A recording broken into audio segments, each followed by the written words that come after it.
Hello, my name is Lesley Atherton and this is a short story called Kidnapped. I couldn't see a single street sign, a road sign, and not even a phone number or location indicator on the outside of the few visible houses and shop fronts. All that was apparent was that we were in a village, and that the place was neither cottagey nor picturesque. But this didn't rule anywhere out. To be honest, I wasn't even sure we were in the UK anymore.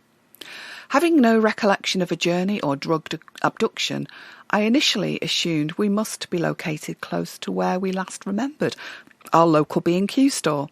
But in reality, our drugs had been so strong and could have been re-administered while we were out of it. The village could have been anywhere. The day had begun like any other, I suppose.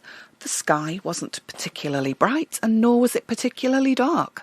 The wind in the trees seemed ordinary enough, and it wasn't any gustier than usual. The feeling in the air was fairly ordinary too. It wasn't one of those up-and-get-them days, but it wasn't a day imbued with dreary weariness either.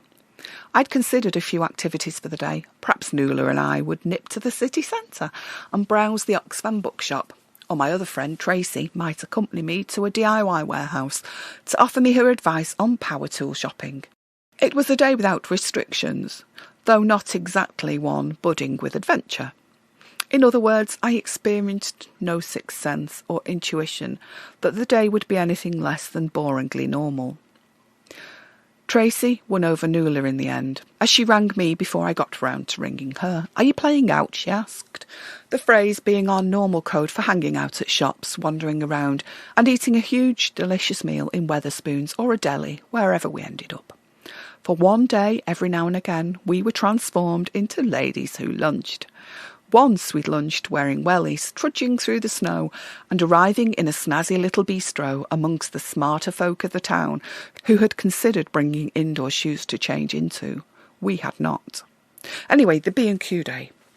We arrived at the Superstore DIY warehouse via our usual list of prior destinations.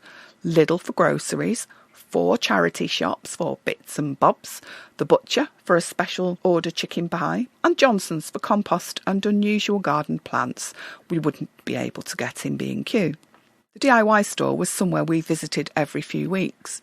This time I was looking for a sander, and Tracy was continuing her long-term search for a solution to her hen housing problem.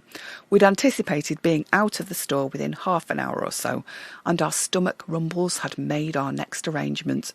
Off to Wetherspoons for chicken fajitas, Tracy, and an avocado bagel, for me. This was not to be.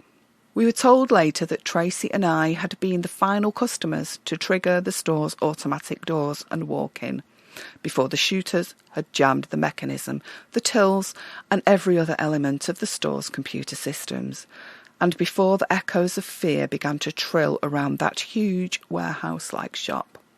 The first time that I was aware that something wasn't quite right was when a young couple ran down the central aisle clutching their young child.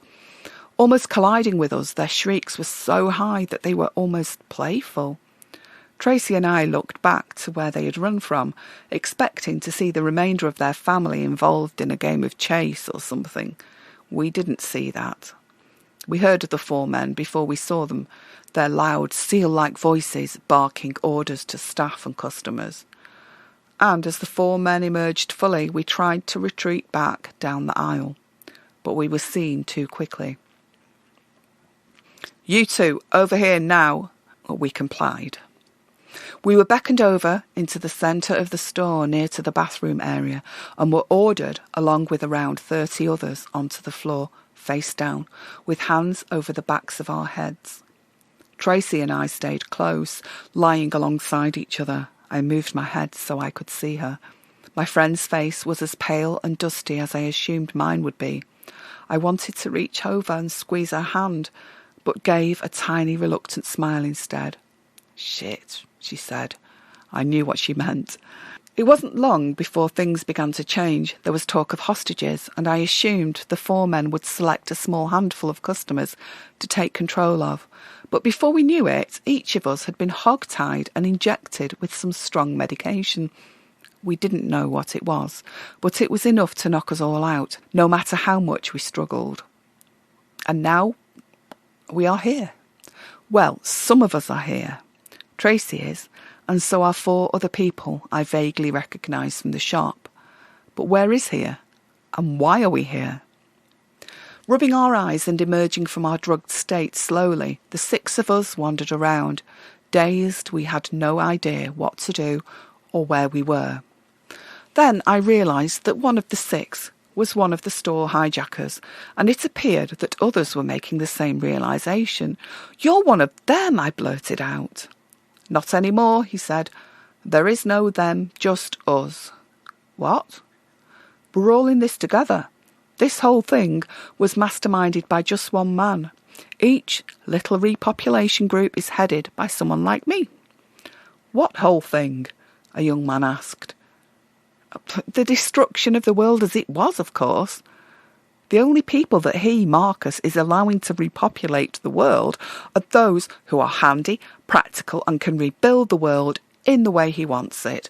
That's why he sealed off the DIY stores, every store in the UK, and selected the healthy and strong from amongst the customers.